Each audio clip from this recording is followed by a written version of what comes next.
दिनै गिबियावनो खौरां बुथुमगिरि नोंथांमोनखौ साबायखर बावनायजों लोगोसे आरो जों ज' जानाय बयबो साबायखर बावनानै आङो रायजो-राजानि सिगाङाव बुंथिनो सानदों। जोंनि दुलाराय बर' हारिमु आफाद बिश्वनाथ जिल्लानि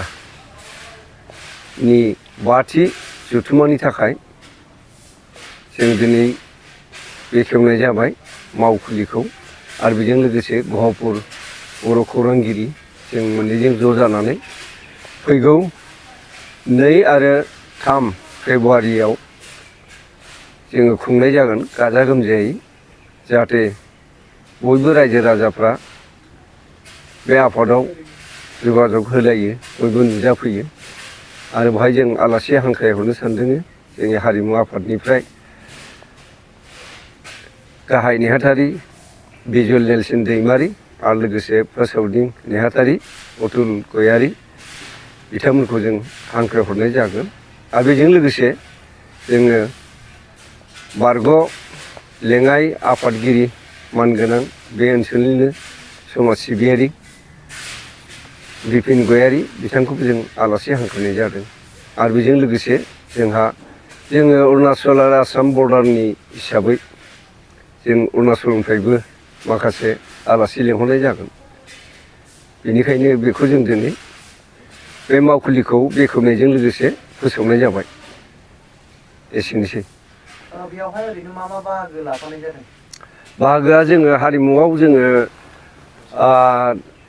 हारिमुनि दालाय हिसाबै मेथाइ खननाय, मोसानाय बेखौ जोङो बादायनायनि थाखाय खाम दामनाय, सिफुं दामनाय बे बादायनाय जाजोबगोन। बेवहाय बादायनायाव जायनाखि 1, 2, 3 बाहाय जाय देरहागोन बिथांमोनखौ जोङो बरायनाय जागोन एबा जों सार्टिफिकेट होनाय जागोन।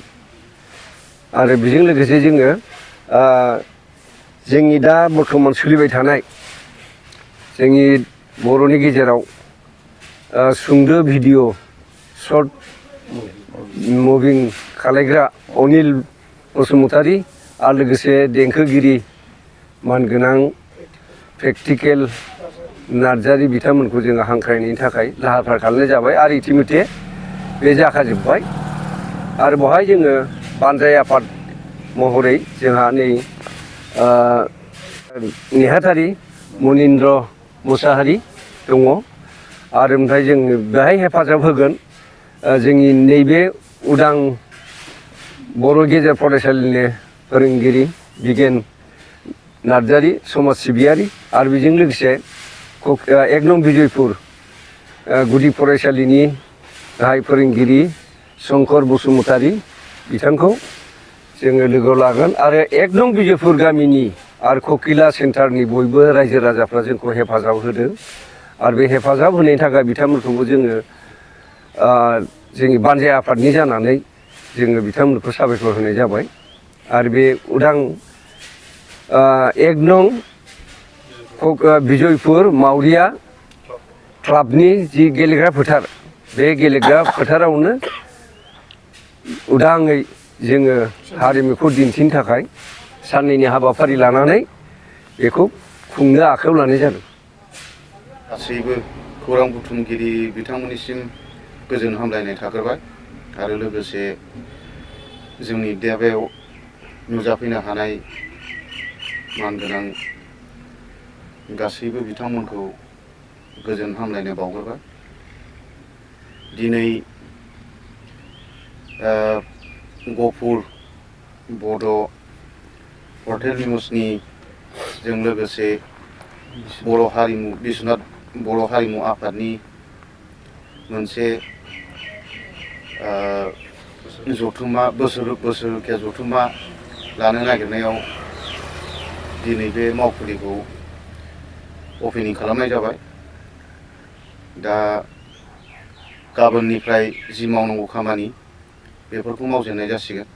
जेरै गाबोननिफ्राय खुन्था गायनाय, लाइ खुन्था गायनाय आरो लोगोसे जिबायदि जों आलासि लेंहरदों बेसोरखौ माखासे हांख्रायनो लानाय बेफोरखौ जों गाबोननिफ्राय मावजेननो लानाय जासिगोन।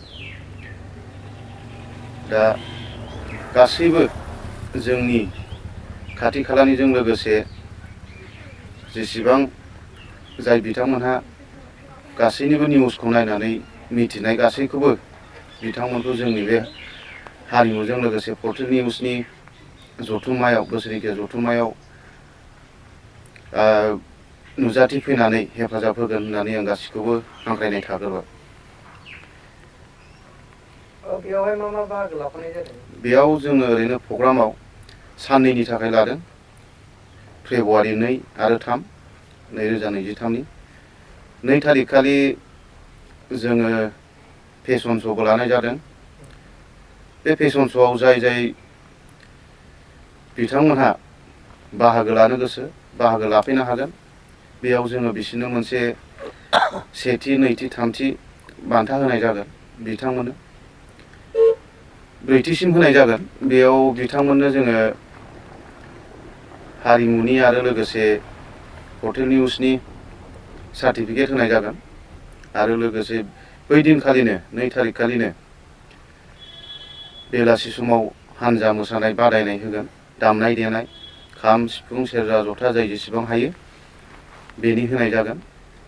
आरो लोगोसे मोनाबिलि हारिमु आयदायावबो मेथाइ खननाय सोर जेसेबां खननो हायो आरो हारसिं मोसानाय, सिंगेल मोसानाय बादायनाय बेफोर गासिबो बादायनाय होनाय जागोन। मेथाइ खननाय, मोसानाय बै 2 थारिख खालि।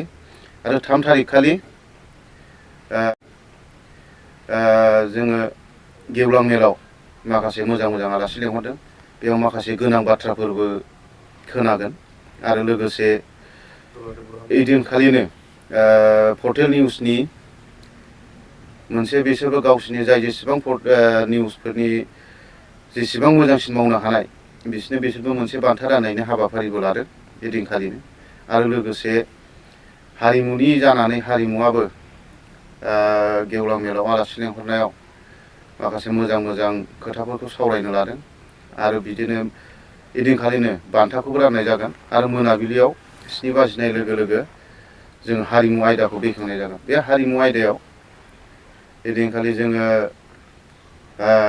आलासिबो लेंहरनाय जादों, खनगिरि आरो लोगोसे